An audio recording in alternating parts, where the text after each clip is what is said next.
Sí, ya está, Jorge Quijano. Ah, mi Quijano. Creo que Lalo hizo el ingreso. No sé quién, tranquilo.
Ya. Entendiendo un poquito más la fisiopatología de esta enfermedad, esta imagen ya la había puesto Alexis en su clase previa, pero bueno, el punto es que el factor de von Willebrand viaja de manera intravascular y de una forma inactivada.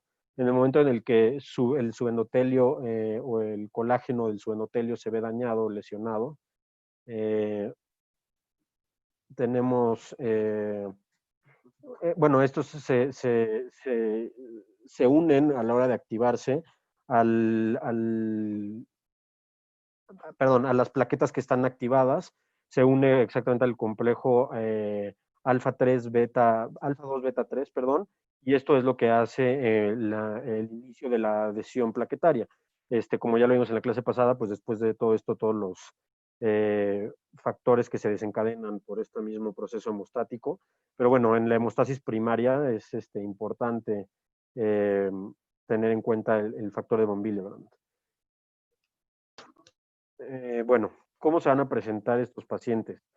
Eh, Dependiendo de la edad de presentación y dependiendo, bueno, del sitio de sangrado y dependiendo sobre todo del subtipo de enfermedad de von Willebrand que tienen, la epistaxis, el sangrado mucocutáneo, el sangrado de heridas menores, que es difícil de controlar, son las principales manifestaciones clínicas que presentan estos pacientes. En pacientes adultos se pueden llegar a presentar sangrados gastrointestinales, pero es mucho más raro que lo presenten. En mujeres en edad fértil, sobre todo pueden presentar menorragia, que es también un diagnóstico diferencial, o sobre todo en el posparto. Si recordamos como las causas de sangrado inmediato en el puerperio, ¿no? La atonia uterina, los restos placentarios, pero también otras son las discrasias, bueno, las alteraciones dentro de la coagulación y dentro de la principal que tenemos que sospechar es el factor de von Willebrand, que algunas mujeres sí pueden debutar de esa manera. Bueno, esto del diagnóstico. El diagnóstico normalmente se hace en edades tempranas, pero debemos de conocer pues cómo o qué estudios puede solicitarle si es que el paciente debuta, el paciente es nuestro igual y debuta, no sé, con alguna herida en urgencias que tuvimos problemas para realizar hemostasia, entonces sospechamos de algo esto, entonces igual y sí mandarlo al hemato, pero pues bueno, tenemos que tener en cuenta qué estudios se le deben de pedir. Antes que nada se debe de considerar si existe la historia familiar. Sin embargo, pues muchos son de novo. y no tienen ese antecedente. Vamos a ver que tienen trombocitopenia moderada algunos y una prolongación del TTPA que no está explicado por otra condición. Vamos a ver que un diagnóstico diferencial de la hemofilia tipo A va a ser esta enfermedad. Entonces, lo que tenemos que considerar nosotros es tres estudios principales que se le tienen que pedir al paciente con la enfermedad de von Willebrand. Primero, el nivel del factor, eh, para ver si es una alteración cuantitativa o cualitativa. Luego, la actividad o el porcentaje de actividad del factor, y existen varias pruebas para esto. Está la prueba con el cofactor de ristocetina, está la prueba de agregación plaquetaria con GP1B, está también el factor 8 que tenemos que pedir y medir su porcentaje de actividad, pues para descartar algunos diagnósticos diferenciales. Entonces, pues bueno, si el factor, o más bien el nivel del factor está por debajo del 30%, se hace un diagnóstico inmediato de la enfermedad de von Willebrand y pues bueno, ya se deberá de dar el manejo dependiendo de cómo se encuentra el paciente. Si se encuentra entre el 30 y el 50%, nos debemos de fijar si el factor 8 es normal o anormal.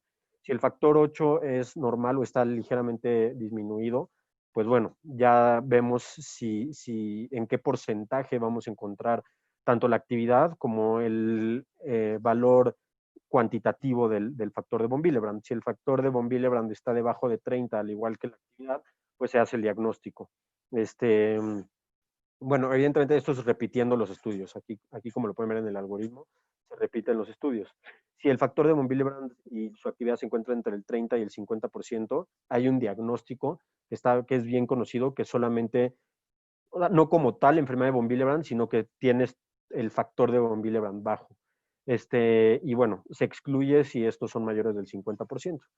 Ahora, ya como diagnóstico más raro, el tipo 2N se diagnostica si el factor está arriba de 50, pero el factor 8 está abajo de 30, entonces, pues bueno, hay que sacar ahí un ratio entre el factor 8 y el nivel de von Willebrand. Si esto es menor a 3, pues bueno, se puede hacer el diagnóstico del tipo N, que es un tipo bastante poco frecuente, pero bueno, no descartar, o sea, lo que tenemos que entender de aquí es que no descartemos la enfermedad si vemos que los factores están arriba de un 50% y siempre que se mande a estos pacientes con el hematólogo, pues lo podemos mandar con estos estudios y siempre con el nivel del factor, con el factor 8. Ahora, ¿cómo se hace el tratamiento? Dependiendo de los tipos que tengamos. El tipo de diagnóstico como de factor de von Willebrand bajo se puede tratar solamente con desmopresina y en algunas ocasiones con ácido tranexámico. El tipo 1 se trata con desmopresina y ácido tranexámico como si se tuviera el factor de von Willebrand bajo. El tipo 2 es donde se puede empezar a dar, dependiendo del subtipo, o sea, dentro del tipo 2, se puede dar el factor ya como tal, o factor 8 con factor de von Willebrand o el concentrado del factor de von Willebrand. En el tipo 3, pues evidentemente como hay una ausencia total del factor de von Willebrand, se debe de sustituir ya sea con el factor 8 agregado con factor de von Willebrand o concentrados de factor de von Willebrand, y a todos estos le podemos agregar ácido tranexámico. Ahora, en cuanto a la cirugía, ¿qué pasa si tenemos un sangrado mayor en cirugía, un sangrado menor en cirugía? Aquí les dejo, digo, no se lo tienen que memorizar ahorita, son cosas pues raras que no tenemos que tener así a la mano, pero sí tenemos que saber cómo se tratan. Se puede tratar de dos formas, o con el concentrado del factor de von Willebrand o con el recombinante de von Willebrand.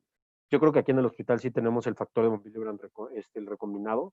Yo creo que pues es mucho más caro, sin embargo es más efectivo. Y ahí podemos ver pues, las dosis de cada uno y las metas, ¿no? Que se deben de mantener pues arriba de 30. Es como la meta que debemos de tener del factor de von Willebrand, dependiendo si el sangrado es mayor o el sangrado es menor. Y dependiendo, evidentemente, del procedimiento que se esté realizando. Pero esto es si nos sangra dentro de la cirugía. Bueno, pasando a a la segunda patología, que es también bastante común, la hemofilia A, B y C es una enfermedad ligada al X que se da principalmente en hombres.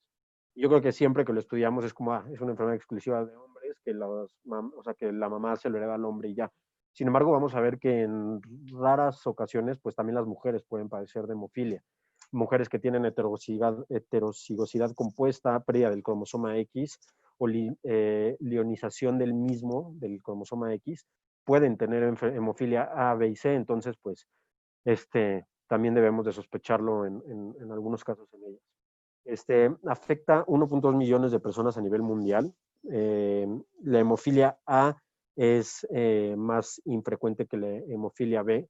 Perdón, la hemofilia A es más frecuente que la hemofilia B, sin embargo, la hemofilia A es más severa. 2/3 de los pacientes con hemofilia A padecen de la enfermedad severa, mientras que solo 1/3 de los pacientes con hemofilia B se presentan de esta forma. Bueno, la mayoría de los casos es hereditaria, sin embargo, los casos que son de novo tienden a ser más severos. Entonces, hasta un 43 a un 55% de los casos severos de hemofilia A y B pueden ser con este tipo de mutaciones. ¿Cómo clasificamos independientemente de que sea tipo A, B y C? Se clasifica de modo severa si el factor que estamos midiendo representa menos del 1%. Moderada si la actividad del factor es entre el 1 y el 5%, leve si es mayor del 5%, pero menor del 40%. Y esto es algo que tenemos de tomar mucho en cuenta, porque probablemente los pacientes con hemofilia, a nosotros como cirujanos, nos puedan caer aquí, que es que el factor que estemos midiendo esté mayor al 40%, pero tenga alguna variante genética positiva. Entonces, no porque midamos el factor que esté afectado y lo tengamos en 45%, pues igual si el paciente nos sangró en la cirugía y ya medimos pues el test genético y lo tiene, pues tiene una enfermedad, o sea, tiene una hemofilia diagnosticada, sin embargo, pues es una hemofilia leve. Eh, Ahora, la clínica, es importante conocer, la clínica se divide en edad de presentación y en sitio inicial del sangrado, dependiendo de se diagnostiquen estos pacientes. La enfermedad severa van a tener sangrados antes del primer mes. ¿Y cómo se van a presentar? Con sangrados del sistema nervioso central, con cefalohematomas. El 50% presentan un sangrado importante los niños a la hora de hacer la circuncisión y también sangrado importante en los sitios de venopunción. Entonces, son pacientes que igual y nos van a llegar ya con el diagnóstico, porque si se fijan aquí, este estudio de la CDC estudió a casi 14,000 pacientes en donde vieron pues estas fechas. En la enfermedad moderada, a los 8 meses debutan con sangrado, en la enfermedad leve a los 36 meses. Y el 81% tienen al menos un evento de sangrado en sus primeros 2 años. La edad media del diagnóstico va a ser entre los 9 y los 22 meses. Ahora, en niños es importante saber que la hemartrosis es el sitio más común y esto genera una morbilidad a nivel mundial pues muy importante en estos pacientes. De hecho, hay fundaciones y todo por la cuestión de la hemofilia, la hemartrosis, porque genera pues mucha morbilidad y sobre todo en esta edad. En adultos también se puede presentar el sangrado del sistema nervioso central y aquí podemos ver sangrados también de tubo digestivo. Entonces aquí vemos pues, las consecuencias que puede traer una hemartrosis en estos pacientes, las malformaciones de las articulaciones tan importantes, la atrofia muscular que se puede ver en estos pacientes. Existen diferentes grados de la enfermedad por hemartrosis en las articulaciones, desde un grado 1, en donde solamente hay un crecimiento epificiario, perdón, este es un grado 2, un grado 3 en donde hay quistes subcondrales, y un grado 4 y 5 en donde se puede ya ver destrucción completa del cartílago. También cómo pueden debutar estos pacientes con, por ejemplo, en esa tomografía, un hematoma retroperitoneal, y también en esta, que es un pseudotumor retroperitoneal que colapsa en la totalidad el riñón derecho. Este caso lo saqué de un libro de hematología. Fue un paciente que llegó con un abdomen agudo, perdón, no con abdomen agudo, con un dolor crónico que se agudizó, que llegó a urgencias. Le tomaron una tomografía pensando que era un tumor retroperitoneal que estaba sangrando. Perdón, un hematoma retroperitoneal, le tomaron la resonancia y se clasificó como un pseudotumor retroperitoneal, y bueno, ya a la hora de hacer la resección y la histopatología reportaron que era un hematoma encapsulado crónico y que tenía datos en la periferia de sangrado. Fue un tumor que pesó 2.37 kilos. Entonces, pues también pueden debutar con este tipo de sangrados estos pacientes. Ahora, ¿cómo vamos a hacer el diagnóstico de la hemofilia A, B y C? Antes que nada, pues sospechar con los antecedentes familiares, sobre todo del lado de la mamá, qué síntomas ha presentado o cómo ha debutado su sangrado en la infancia. Probablemente son pacientes que lleven con epistaxis, que nunca, o con sangrados recurrentes que igual nunca se han tratado porque no han comprometido al paciente estos sangrados. Sin embargo, pues pueden llegar con nosotros sin el diagnóstico, aunque sea raro eso.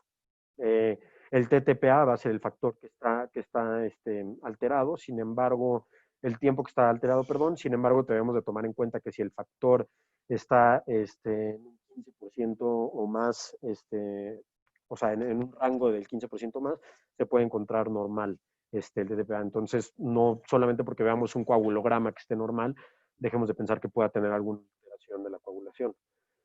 Se pueden medir los niveles, más bien se deben de medir los niveles de los factores. Se miden el factor 8, 9, el 11 se pueden medir. Entonces, vemos que el nivel normal de los factores es entre el 55 y el 150%. El diagnóstico se hace pues con pacientes con el antecedente heredofamiliar que aparte tengan un TTPA prolongado, o en pacientes con el antecedente heredofamiliar sospechoso, porque muchas veces, y yo creo que pues sobre todo pacientes que nunca se estudiaron, que tienen antecedentes o sea, igual son cosas que nunca preguntamos, pero igual oye, tu papá, no sé, dile tu mamá, tu papá tiene como datos de sangrado, o algún tío, o algún abuelo, con antecedentes de sangrados importantes, o que no se haya podido controlar bien alguna cirugía, y que aparte tengan el TTPA normal. Acuérdense que son pacientes que son, pues, sospechosos, aunque tengan el TTPA normal, puede ser que su factor esté arriba del 15% y aún así tengan la enfermedad. Entonces, acuérdense siempre que si vamos a diagnosticar pues enfermedad, si se ve alterado el factor 8, como ya les mencioné en el diagnóstico de von Willebrand, siempre se debe de pensar en esta enfermedad. También tenemos que tomar en cuenta que el factor de von Willebrand es un reactante de fase aguda que puede estar elevado, en cuestiones de sepsis o cosas por el estilo. Entonces, pues muchas veces tenemos que recurrir a otros estudios. El factor 9 puede encontrarse bajo por déficit de vitamina K, y el anticoagulante lúpico puede tener también el TTPA prolongado. Al final vamos a ver una tabla del TP y el TTPA, cuáles son las alteraciones comunes en las que debemos de sospechar a la hora de ver un coagulograma. Y al final, pues la prueba genética, que esa igual ya no nos corresponde a nosotros, igual y eso ya lo va a ver el hematólogo, pero es para hacer el diagnóstico definitivo de qué subtipo, o más bien qué tipo de hemofilia tiene nuestro paciente. Ahora, el tratamiento es súper complejo. El tratamiento igual y no en agudo, cuando sangran en agudo, sin embargo, el tratamiento profiláctico sí es muy complejo. Salió hace 2 años un estudio bastante conocido en el New England, sobre terapia génica, y terapia celular dirigida a estos pacientes que supuestamente pues están tratando de encontrar la cura desde niños en estos pacientes, por la gran morbilidad que conlleva y pues la alta prevalencia que tiene, sobre todo en Estados Unidos. Pero bueno, vamos a ver aquí el tratamiento de la hemofilia. Cuando tienen un sangrado severo o cuando tienen hemartrosis. Entonces, esto es sacado de UpToDate y esto es como lo que nos compete a nosotros. Entonces, ¿qué es lo que vamos a hacer si nos sangra un paciente con hemofilia en la cirugía? Pues dependiendo del tipo que tenga, hemofilia A, vamos a pasar factor 8. Existen varios tipos de factor 8. Está el factor 8 de concentrado o está el recombinante. Los recombinantes está desde la primera generación que se hizo en ratones chinos hasta el de 4ª generación que se saca de líneas celulares humanas, y el concentrado de factor 8 que viene de pureza media, alta y ultra alta. Entonces, la verdad es que no me puse a investigar cuáles son los que tenemos aquí disponibles en el hospital, ni si los tenemos así como a la mano y rápido, pero bueno, igual y si vamos a operar un paciente con hemofilia, valdría la pena saber y tener listo pues estos concentrados de factor 8 y el 9. Y bueno, ¿cuál es nuestra meta para llevar a los pacientes? Que el factor suba al 80, al 100%. Acuérdense que el valor normal de los factores es entre el 55 y el 150%, y bueno, es en donde los tenemos que tener. Aquí vienen las dosis, que igual y no nos tenemos que memorizar, pero tenemos que tener en cuenta.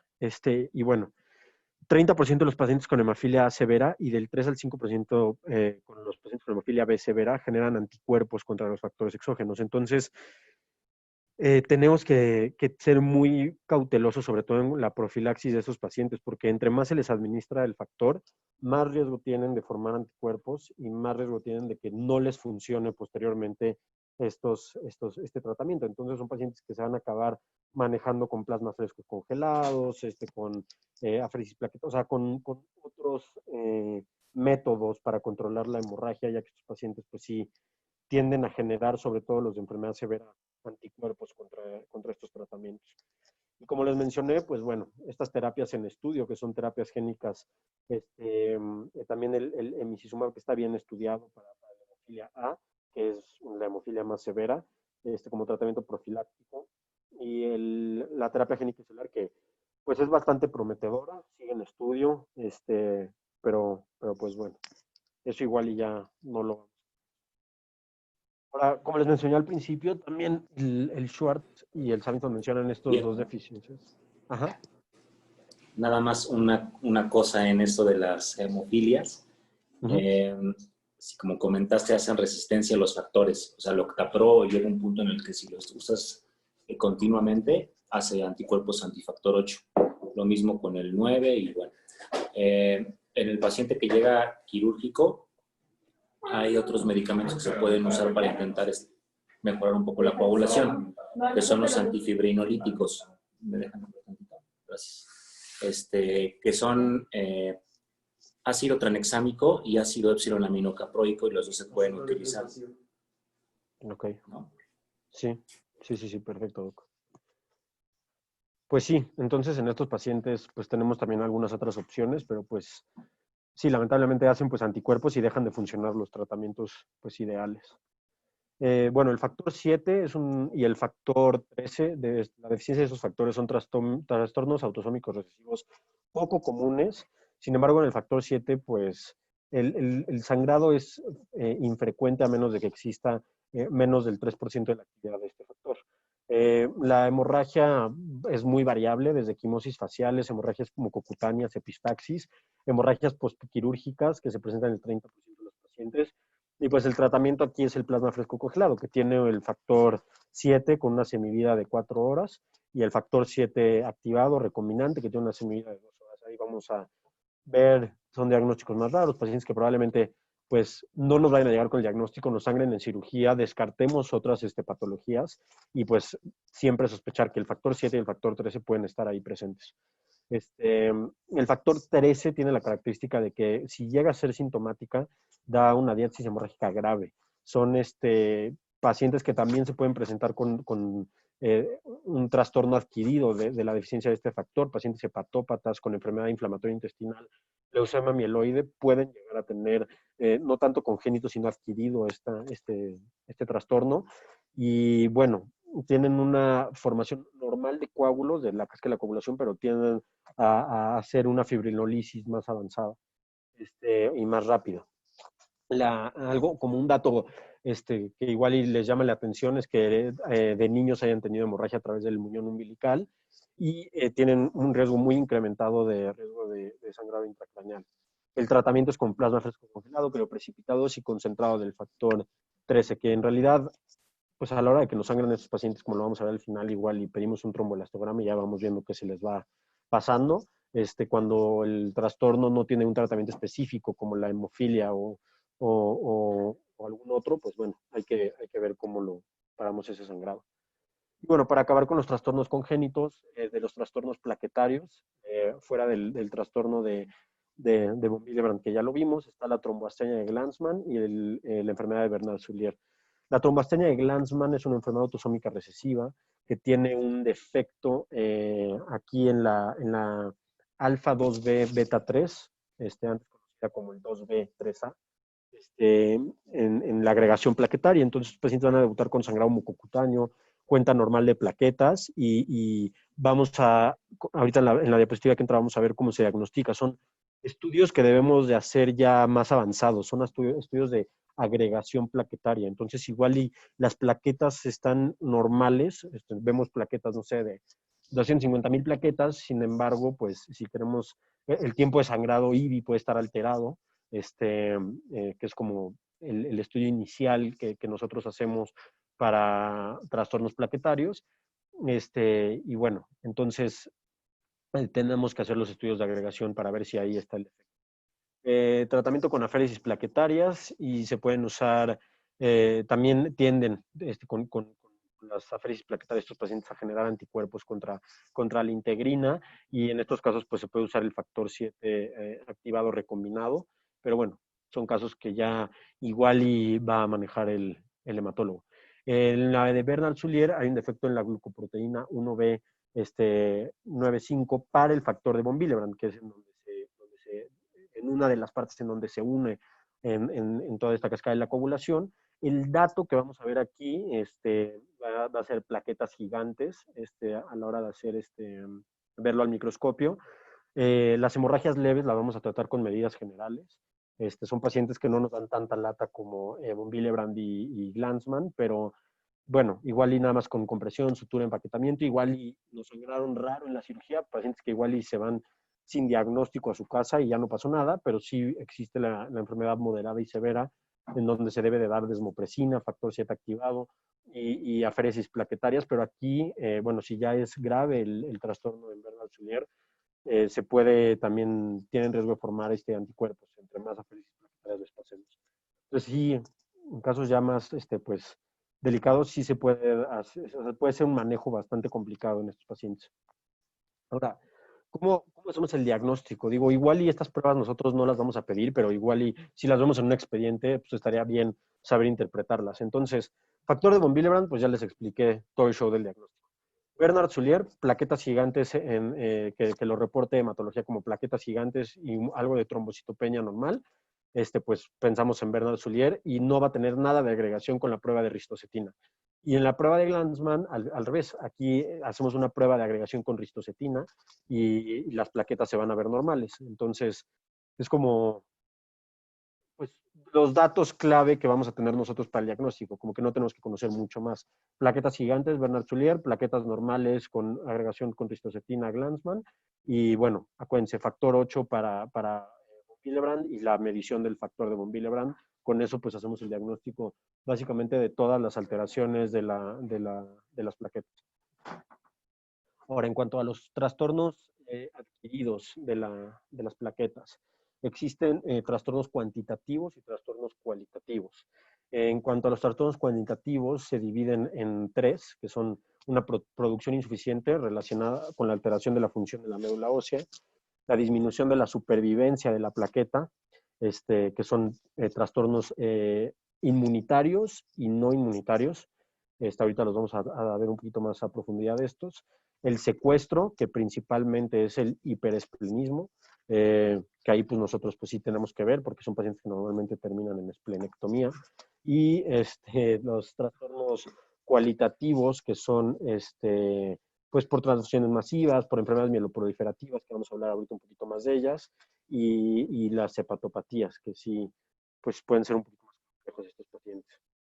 Bueno, en cuanto a los trastornos cuantitativos, la principal es la PTI, ¿no? La púrpura trombocitopénica idiopática o trombocitopénica primaria inmunitaria. Es un síndrome causado por la destrucción de plaquetas que van a estar recubiertas de estos anticuerpos y vamos a tener pues, antígenos que van a ir dirigidos directamente contra la membrana plaquetaria.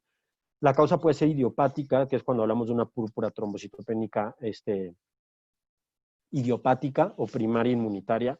Sin embargo, en muchas ocasiones tenemos que descartar causas secundarias de esta enfermedad. Casi siempre vamos a ver que es una enfermedad aguda que se presentan con sangrado mucocutáneo y en niños. Y en los adultos pues tiene una evolución más crónica y no tienen tanto una causa identificable. Entonces vamos a ver aquí todas las causas secundarias de estos, de la púrpura trombocitopénica idiopática, enfermedades autoinmunes, como lupus, artritis reumatoide, enfermedad inflamatoria intestinal, VIH, se asocia mucho a VIH, a infecciones con hepatitis, ¿sí? Y vemos pues, pacientes aquí que pueden presentar estas alteraciones. Igual y son pacientes hepatopatas que van a acabar en cirugía, entonces, pues, o en procedimientos endoscópicos, entonces tenemos que tomar en cuenta esto, sobre todo cuando vemos una disminución en las plaquetas. pues el abordaje de la trombocitopenia es complejo, pero pues sí tenemos que conocer como las causas más comunes, y esta es una de ellas. Clínicamente, pues, ¿cómo se van a presentar? Pues con petequias, con hemorragias mucocutáneas, como lo vemos en esta. Bueno, el diagnóstico es un diagnóstico de exclusión. Entonces, vamos a ver que se define como una trombocitopenia aislada y que no tenga otras líneas celulares afectadas, que no tenga anemia, que no tenga leucopenia, porque ahí podemos pensar pues, en algunos otros diagnósticos diferenciales, y que no tengan otra causa aparente de trombocitopenia. Primaria es cuando la clínica, la exploración física y las pruebas de laboratorio no van a revelar otras etiologías. Entonces, pues el abordaje es sí se le tiene que pedir toda una serie de estudios a estos pacientes, se les tiene que diagnosticar tanto la parte autoinmune como la parte infecciosa, y pues bueno, una PTI secundaria es cuando tenemos una enfermedad subyacente, que la mayoría de los pacientes va a caer aquí, al menos los que veamos hospitalizados.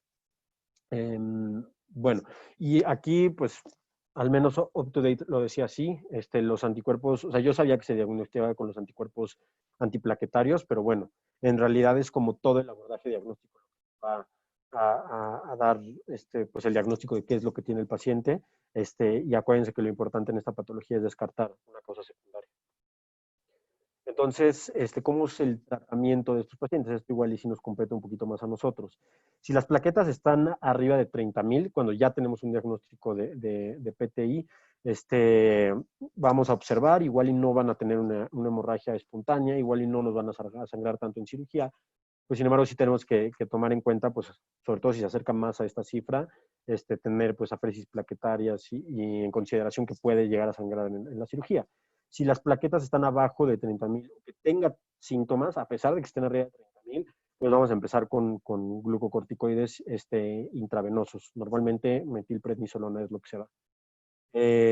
Bueno, si se controla el sangrado, pues se observa, no se le damos tratamiento, siempre y cuando estén arriba de 20,000. Si están abajo de 20,000 y siguen con síntomas, pues bueno, se puede empezar a considerar rituximab, esplenectomía, terapias ya como específicas contra los receptores, y bueno, son ya terapias como recombinantes un poquito más específicas. Ya si el paciente, pues a pesar de que le están dando glucocorticoides, aféresis plaquetarias, igual y ya tiene rituximab o ya está esplenectomizado, pues igual y sí vale la pena que un hematólogo pues nos apoye en el caso. Ahora, otro trastorno cuantitativo que debemos de conocer, porque pues sí, sobre todo en terapia, son pacientes que usan heparina, es la trombocitopenia inducida precisamente por estos medicamentos. Ahora, ¿qué es lo que se forma? Se forma un factor 4 plaquetario, o sea, se forman anticuerpos contra el factor 4 plaquetario durante la exposición a la heparina, y bueno, esto va a actuar como un inmunógeno que nos va a desencadenar pues sangrados precisamente asociados a trombocitopenia. Es raro verlo en heparinas de bajo peso molecular, sin embargo sí se presenta, y en heparinas no fraccionadas es 10 veces más común. Entonces, pues, igual pues, tenemos a muchísimos pacientes con Clexane, la mayoría de los pacientes con tromboprofilaxis los tenemos con Clexane, y en algunos casos podemos ver una trombocitopenia no significativa, sin embargo, pacientes que igual y tuvieron alguna trombosis o algún antecedente pues sí, de trombosis que están en terapia y lo están manejando con heparina no fraccionada, pues sí, siempre estar checando en los laboratorios pues, las plaquetas. Entonces, pues bueno, la trombocitopenia no suele ser grave, raras veces baja de 20,000. Se dice, o al menos donde yo lo leí, que si baja por debajo de esta cifra debemos de descartar causas secundarias.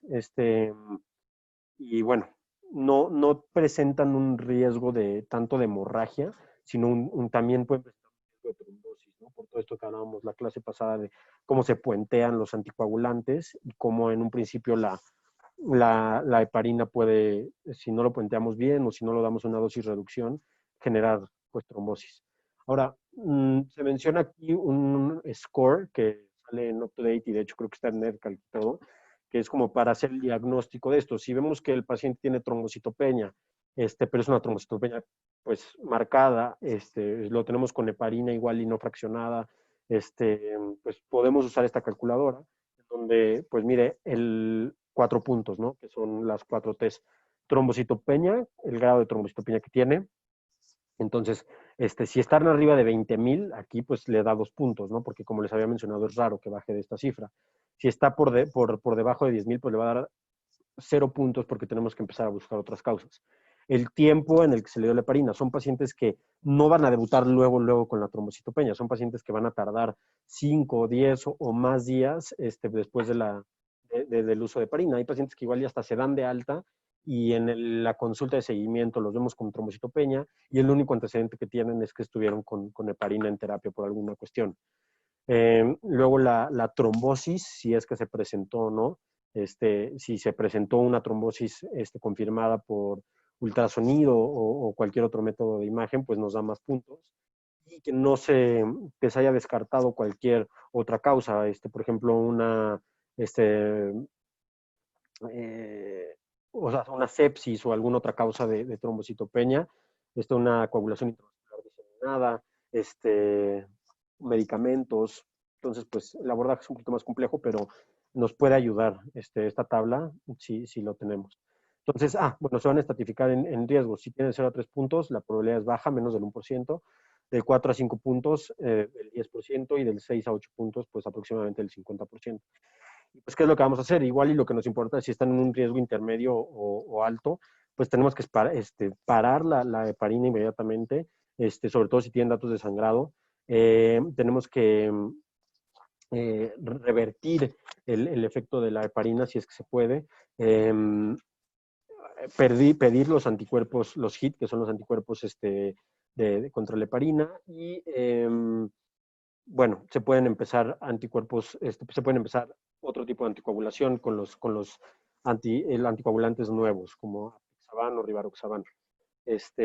Pero bueno, si está confirmado y tenemos la trombocitopenia, sin embargo, sobre todo en cirugía vascular, si tenemos la trombosis, una trombosis diagnosticada, se tienen que ir con anticoagulantes no relacionados a la heparina, al menos 4 semanas o 3 meses si es que se confirmó la trombosis. Bueno, otra vez la trombocitopenia por secuestro de plaquetas. Aquí, bueno, principalmente la esplenomegalia. O sea, podríamos hablar toda una clase de esta patología. Sin embargo, bueno, tenemos que tomar en cuenta esto, ¿no? Secuestro de plaquetas, sobre todo por el vaso. Causas de esplenomegalia, pues sobre todo las que más nos competen a nosotros, pacientes con cirrosis, o pacientes pues con enfermedades infecciosas, ¿no?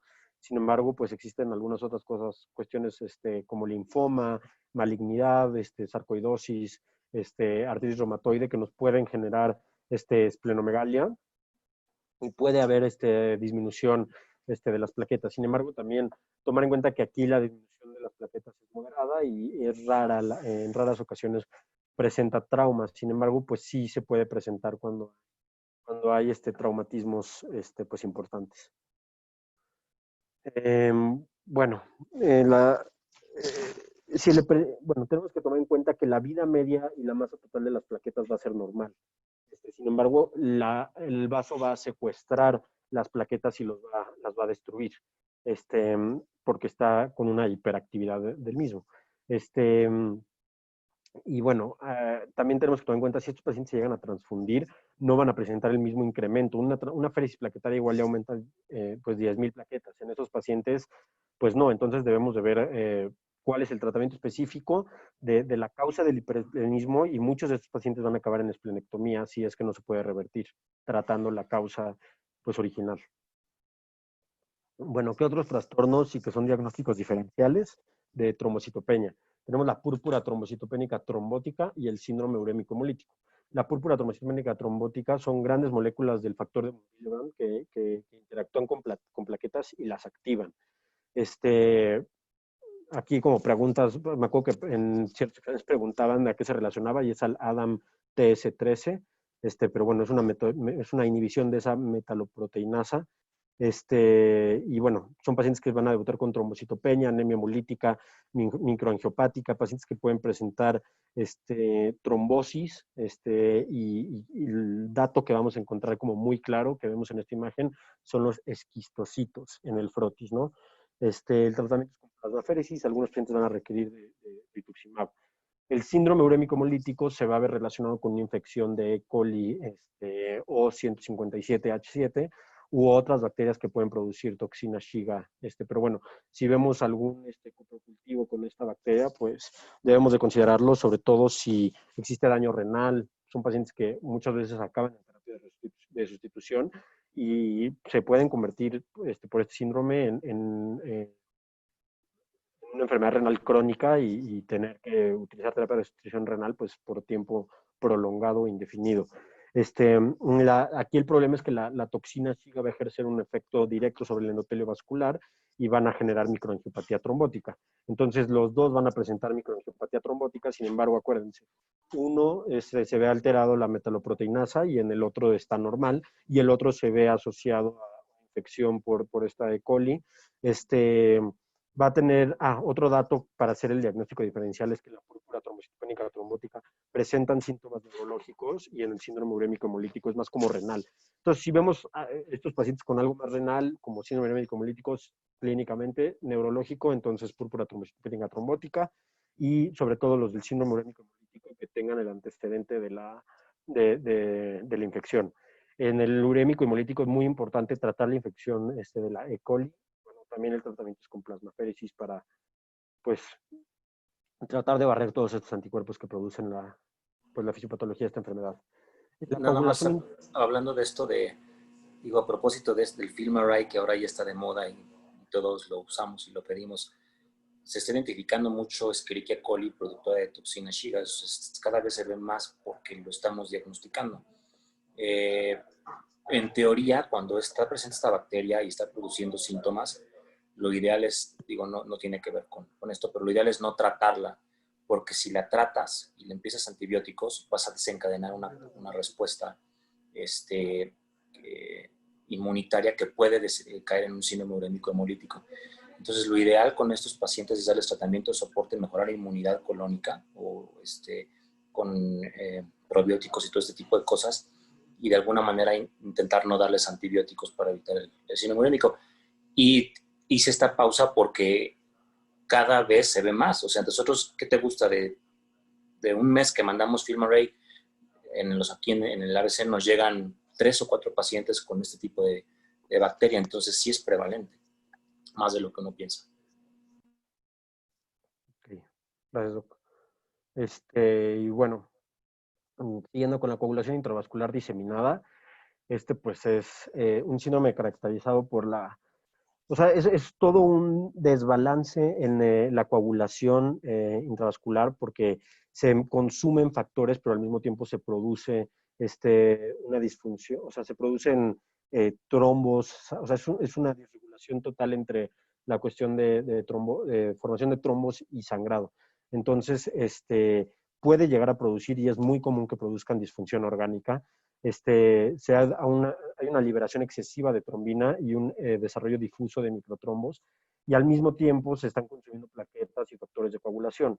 Entonces, siempre o casi siempre vamos a tener una causa desencadenante, casi siempre va a ser sepsis, TCE severo, pacientes embarazadas con embolismos de líquido amniótico, sobredosis de ciertas drogas, hemangiomas gigantes y bueno, pacientes infartados. Son pacientes que normalmente vamos a ver esta patología en pacientes críticos que están en terapia y que tienen un estado basal que de por sí ya no es favorable. Entonces, el diagnóstico va a ser, y siempre véalo, o sea, porque el diagnóstico no es como que una prueba específica, sino tenemos una causa desencadenante, el paciente está empezando a hacer trombocitopenia, está empezando a hacer prolongación del TP, está disminuyendo el fibrinógeno, está aumentando de manera significativa el dímero D, precisamente por esta fibrinolisis excesiva.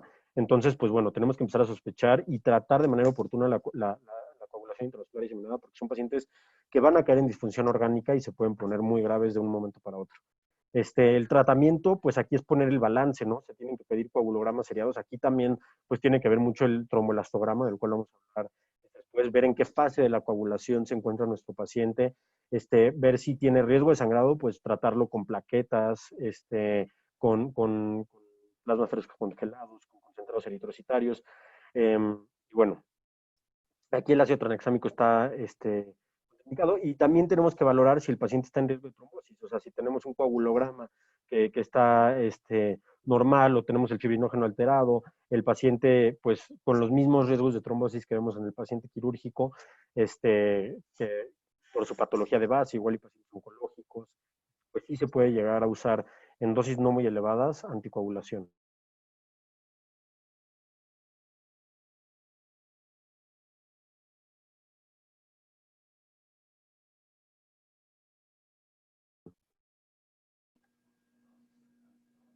¿Te pasmaste o soy yo?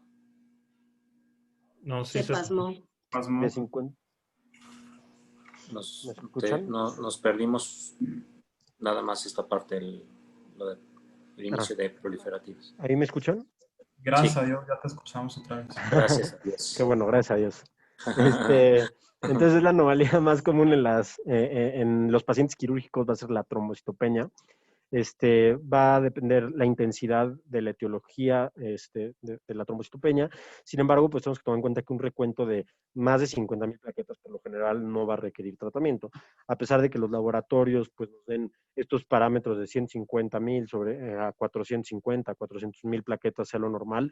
Pacientes que no tengan o sea, que estén arriba de 50,000, igual y pueden entrar a cirugía sin mayor problema y no nos va a sangrar. Bueno, acuérdense que también no es solo lo cuantitativo, sino lo cualitativo de la plaqueta.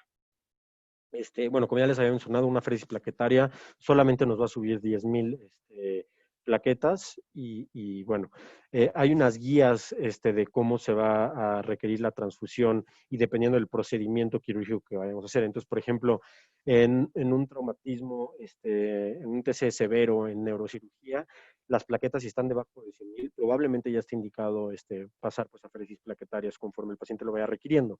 Si se va a hacer una inserción o remoción de un catéter epidural, menos de 50,000 plaquetas, cirugía general, catéteres centrales, partos vaginales, menos de 50,000, pues bueno, ya estaría indicado. Trombocitopenia con fiebre o coagulopatía, menos de 20,000, trombocitopenia secundaria a aplasia medular o falla de la médula ósea, menos de 10,000, y en transfusión masiva, menos de 50,000. Entonces, pues estos rangos los tenemos que tener presentes. Igual y más de 100,000 no necesita nada, menos de 100,000, pues dependiendo. Si el paciente ya es un paciente neuroquirúrgico, pues igual y sí necesita de transfusión.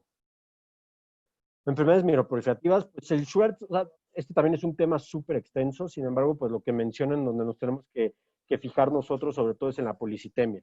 La policitemia vera tiene mucho riesgo de trombocitosis y por ende, pues de trombosis espontánea en estos pacientes. Entonces, son pacientes que, a pesar del riesgo que nosotros calculemos de trombosis, pues debemos de tomar en cuenta que puede sangrar. Entonces, debe de considerarse o sea, aquí hay que tomar en cuenta el hematocrito, es lo más importante en los pacientes, ver qué tan alterado esté, y la trombocitosis puede reducirse con uso de hidroxiurea y anagrelida, pero bueno, el que más se usa es la hidroxiurea en los pacientes con policitemia vera. Para cirugía, las concentraciones del hematocrito en pacientes con policitemia vera deben estar debajo de 48,000 y el recuento plaquetario por debajo de 400,000. Entonces, cuando se tenga que hacer un procedimiento quirúrgico de urgencia, un paciente que probablemente llegue con un traumatismo, o más bien, igual y no un traumatismo, sino, no sé, un abdomen agudo que lo tenemos que meter a quirófano, tomamos la BH, las plaquetas están, no sé, en 700,000 y el hematocrito está en 60, pues bueno, ahí lo que podemos hacer es una flebotomía y tratar de bajarlo para reducir el riesgo de trombosis tanto intra como perioperatorio. La coagulopatía por enfermedad hepática, pues bueno, sabemos que el hígado participa activamente en la hemostasia al sintetizar varios de los factores de coagulación. La insuficiencia hepática conlleva en todos los casos un riesgo elevado de hemorragia. Y bueno, las anomalías de la coagulación más comunes son la trombocitopenia, por hiperesplenismo, por secuestro, como ya lo habíamos visto, y la alteración de la coagulación moral, que se manifiesta con aumento de la prolongación del tiempo de protrombina y un incremento del INR en estos pacientes. Entonces, pues el INR en estos pacientes sí lo podemos, o sea, lo debemos de tomar en cuenta, Este es un estudio que sí nos va a ayudar, como lo veíamos en la clase pasada. El INR se hizo para pacientes, para controlar la anticoagulación en pacientes con warfarina o acenocumarina. Sin embargo, en estos pacientes, pues sí se debe de tomar, y de hecho, para algunas clasificaciones como el Child-Pux, pues se toma en cuenta. También pues reducen vitamina K a estos pacientes, entonces pues se puede administrar vitamina K, y pues así es como se debe de tratar. Pregunta rápida, Piero. Sí. Bueno, en el paciente séptico por lo general siempre se desarrolla algún tipo de insuficiencia hepática. Puede haber elevación de bilirrubinas totales directas, incluso transaminasas. Pero ¿cuál sería el marcador de falla hepática? ¿Cuál es el principal marcador que te dice, bueno, el paciente está desarrollando realmente una falla hepática y que puede causar un trastorno de la coagulación? ¿Cuál es el laboratorio específico? Pues ¿Alguien sí, sabe? el tiempo de protrombina. El tiempo de protrombina. ¿No? O sea, la prolongación del tiempo de protrombina es el que te habla de, o sea, no es ni las transaminasas, ni las bilirrubinas, ni la GGT, o sea, es porque estos pueden elevarse de manera, o sea, no transcriben una elevación de transaminasas, no correlaciona con el grado de la insuficiencia hepática, a lo que quiero llegar. Y de manera inicial, como tú comentaste, la enfermedad hepática causa alteraciones de la coagulación, o sea, el paciente sangra. Pero ya en trastornos graves hepáticos se cambia a una enfermedad protrombótica. O sea, de manera inicial sangran, pero cuando es una enfermedad hepática grave, causan trombosis, ¿sale? Entonces, nada más para tener eso contemplado. Ok, gracias, doctor. Bueno, el plasma fresco congelado es la forma más eficaz de tratar la hemostasia, de corregir la hemostasia en estos pacientes con insuficiencia hepática. La infusión de plasma fresco congelado de 5 a 10 mililitros por kilogramo asegura del 10 al 20% de las concentraciones normales de los factores de la coagulación. Los concentrados plaquetarios van a estar indicados solamente si bajan de 10,000, 20,000, para controlar en dado caso de que esté sangrando el paciente. Y bueno, en dado caso de que el fibrinógeno está abajo de 200, se pueden utilizar crioprecipitados. Entonces, la coagulopatía por traumatismos. Hay una nueva entidad denominada coagulopatía aguda traumática, que hace referencia a todas estas alteraciones de la coagulación. Es muy diferente las alteraciones de la coagulación de las que acabamos de hablar que la que produce un paciente con un traumatismo por toda la respuesta al trauma que generan estos pacientes. Entonces va a haber un fenómeno endógeno que va a estar inducido tanto por el trauma como por el shock, que se va a acompañar de un componente proinflamatorio que va a generar mayor disfunción plaquetaria, mayor sangrado, y va a depender del grado de hipoperfusión tisular que exista, dependiendo de la cantidad de sangre que haya perdido el paciente. Entonces, la causa o la fisiopatología es una activación de la vía de la proteína C, que va a resultar en un menor uso del fibrinógeno y en un aumento de la fibrinolisis. Entonces, cuando la hemorragia es continua, bueno, con la hemorragia continua, el shock y la transfusión en la coagulopatía aguda traumática, se deben de considerar algunos elementos externos, como lo son la dilución, la hipotermia y la acidosis, que van a empeorar la Pero alteración hemostática. me quedan 5 minutos porque tengo consulta. Ya te Sí, faltan poquitos, ¿no? sí, ya casi terminamos. Es esto y lo del tromboelastograma. Perfecto. Entonces, bueno, ¿cómo se va a diagnosticar? El TP y el INR son los test más sensibles para diagnosticar pues el déficit de estos factores de coagulación. El INR había 1.5,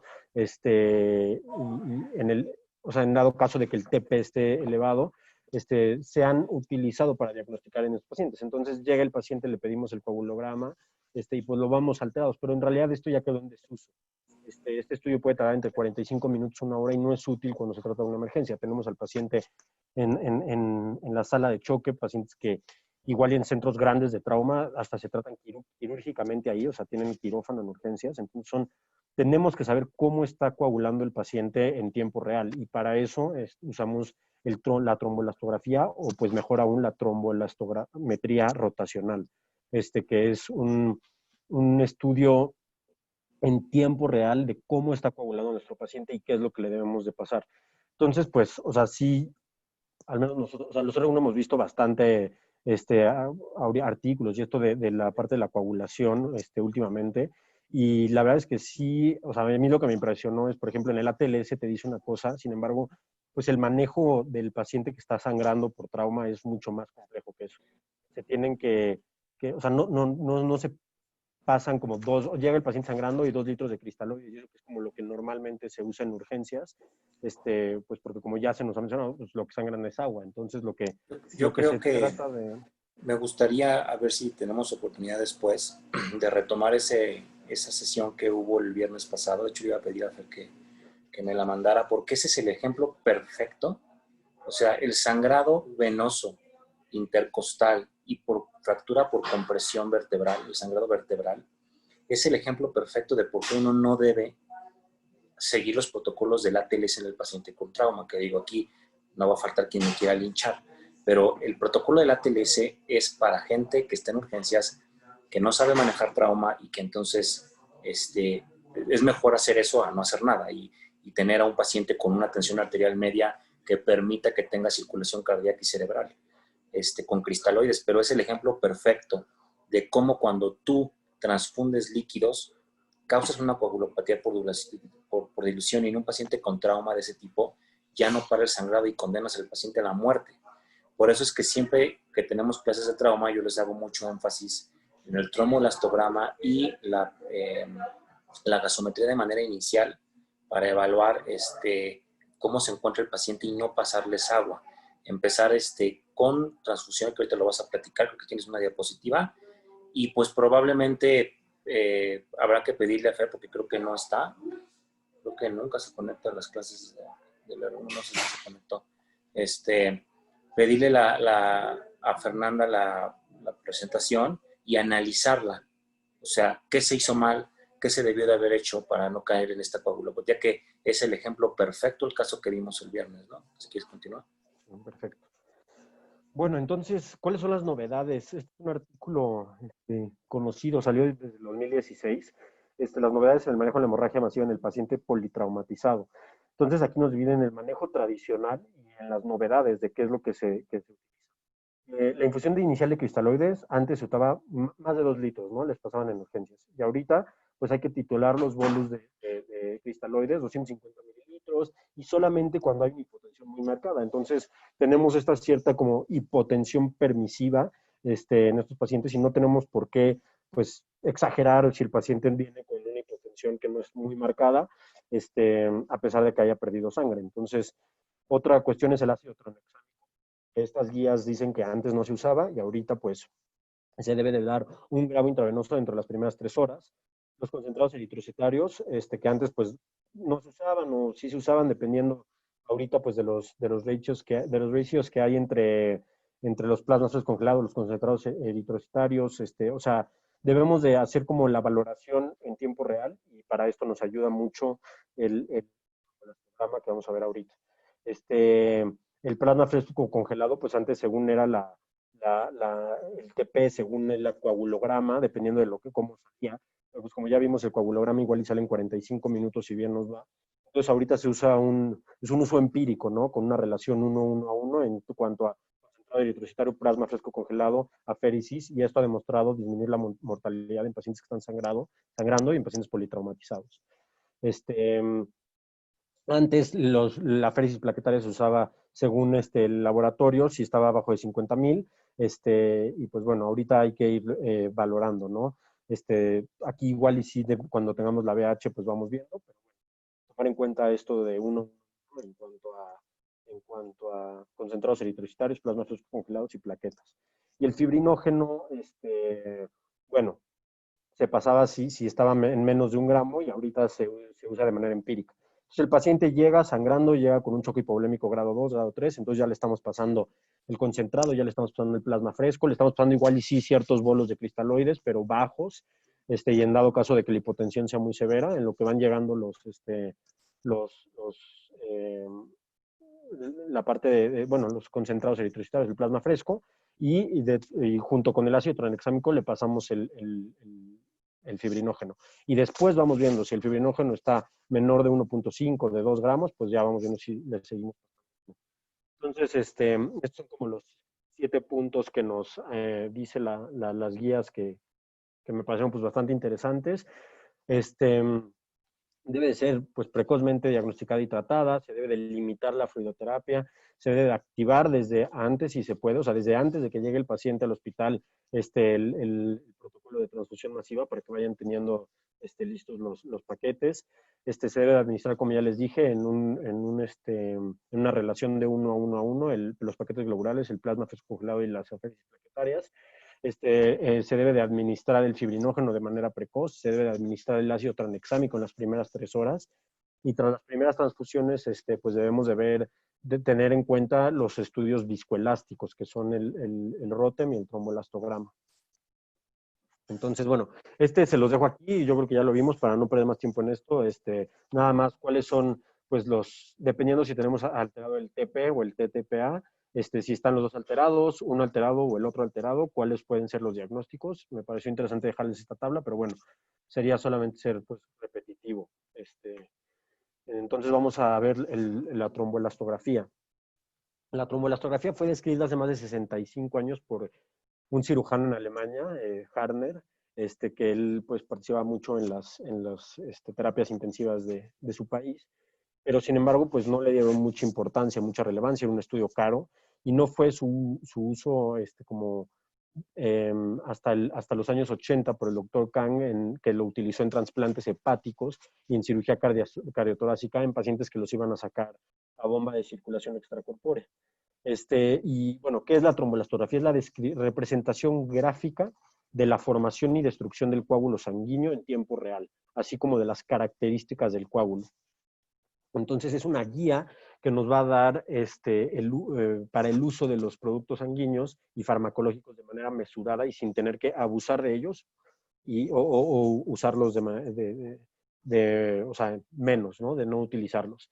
Entonces, literalmente necesitamos 3 mililitros de muestra de sangre total, es lo único que necesitamos para tener este estudio, y este estudio sí lo tenemos disponible en el hospital. Entonces, pues, yo creo que deberíamos de aprenderlo todos, aprender a usarlo. La verdad es que está fácil una vez que entiendes, o sea, está complejo todas las con todo lo que se saca la gráfica, pero una vez que entiendes el patrón de la gráfica, está muy fácil saber qué es lo que necesita el paciente en ese momento.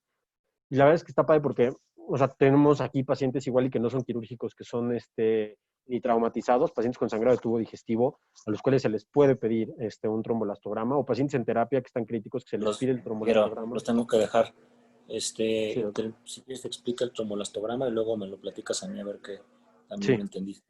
Porque si Va, no me perfecto. va a montar la madre de mi paciente. Claro que Nos sí. estamos viendo. Bye. Bye. Bye.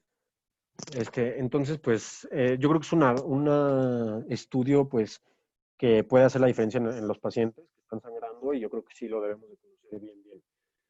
La trombolastografía saca varios parámetros para sacar la gráfica, y pues, sí debemos de conocerlos todos para entender cómo se grafica esta curva en semiluna. El primero es el tiempo de reacción, que es la representación de la generación de la tromboplastina, y va a reflejar la función del sistema intrínseco, el factor 12, 11, 8 principalmente. Esto se va a prolongar si hay un déficit de los factores de coagulación. Entonces, por ejemplo, pacientes hepatópatas, aquí se va a alterar, y ya si vemos una alteración, pues en esto nos va a dar una gráfica, o sea, va a alterar la gráfica de cierta manera, que nos va a decir en tiempo real qué es lo que necesita de transfusión el paciente. Luego va a estar el tiempo de coagulación, que es la K, que va a ser el tiempo de formación del coágulo hasta su máxima fuerza, y va a reflejar también el sistema intrínseco, las plaquetas y el fibrinógeno. Entonces, pues, si tenemos alteraciones en estos tres, es cuando se va a ver alterado. El ángulo alfa, que va a formarse por el brazo de la R y la pendiente de la K, y va a representar la velocidad de la formación de un coágulo sólido. Entonces va a indicar de qué calidad tenemos el fibrinógeno en este paciente, y las plaquetas, que también están funcionando. Entonces, pues si se fijan bien, o sea, básicamente estamos viendo como un todo, o sea, igual y nos podemos olvidar de todas las pruebas diagnósticas que teníamos antes en todas las patologías de la coagulación, y esta es como, yo creo que en algún momento se va a convertir en el estándar de oro, porque estamos en tiempo real viendo cómo está coagulando nuestro paciente. Luego está la máxima amplitud, que va a medir qué tan elástico es el coágulo, y eso se mide entre la interacción de la fibrina y las plaquetas, y va a aumentar, bueno, si el paciente está con antiagregantes, o sea, igual y hasta eso nos mide, igual y el paciente viene sangrando, no tiene ninguna como alteración todavía importante, pero pues está tomando aspirina, y hasta en eso nos va a decir este estudio si es que necesita plaquetas o no. El LY30 o el índice de lisis del coágulo nos va a hablar de la estabilidad, qué tan estable es el coágulo en el momento en el que se tomó, y se va a incrementar en caso de que ya exista fibrinolisis, probablemente en pacientes que ya llevan un tiempo de sangrando o con un trombo. Y la G, que va a medir de forma global la firmeza del coágulo. Entonces, las gráficas nos van a salir diferentes patrones. Estos son los patrones más característicos. El otro día mandé una imagen al grupo de un artículo que unos gringos lo comparan con como algunas copas como de ciertas bebidas, como copa de champán, copa de brandy. Entonces ahí, si lo quieren checar, como igual y se lo pueden memorizar mejor. Pero bueno, dependiendo del patrón que nos dé el trombolastograma, es lo que va a necesitar nuestro paciente. Entonces, por ejemplo, si ven aquí el penúltimo, este es un patrón característico de coagulación muscular diseminada. Aquí la fibrinolisis está aumentada con el patrón, aquí con el cuarto patrón que vemos aquí. Igual el paciente en el último patrón que vemos, si se fijan, lo comparan con la trombolestografía normal, pues va a tener hipocoagulabilidad. Entonces, los valores normales igual y no los tenemos que aprender, nada más los puse ahí como dato curioso, pero sí, pues tomar en cuenta que dependiendo de qué alteración tenemos o sea, igual y se altera uno, pero va a alterar toda la gráfica, ¿no? Entonces es como, estas medidas se toman de cierta manera que la gráfica se da en una totalidad, entonces por eso debemos de conocer todos los parámetros que se miden. Y aquí vemos, pues si tiene prolongación del R, cuál es una déficit de las proteínas de la coagulación o de los factores de la coagulación, entonces se debe de administrar plasma fresco congelado. Si se disminuye el ángulo alfa, tenemos deficiencia de fibrinógeno, pues igual hay que administrar crioprecipitados. Si hay una disminución de la amplitud máxima, pues igual es una deficiencia plaquetaria, hay que administrar aféresis plaquetarias, ¿no? Entonces así nos vamos yendo, pero yo creo que lo más fácil para nosotros es aprendernos o tratar de memorizarnos como estos patrones que vemos aquí, y ver, pues ya a la hora de tener el trombolastograma, pues ver qué es lo que necesita nuestro paciente. Busqué trombolastogramas en algunos pacientes, en observatorio, sí hay algunos que tenemos ahorita que sí se les pidió del trombolastograma, y está padre porque, pues, de hecho, hasta te lo interpreta ahí, te dice, o sea, te sale el patrón y te dice, pues, este paciente necesita tal, tal, tal, o se recomienda que se le transfunda tal, tal, tal. Pero pues bueno, sí, igual y eso no es en todos los hospitales. Entonces, si tenemos la trombolastografía disponible y podemos memorizarnos estos patrones, pues estaría bien para saber en ese momento qué es lo que necesita nuestro paciente. Y pues nada más. No sé si haya dudas, o algo más que quieran ver, comentarios.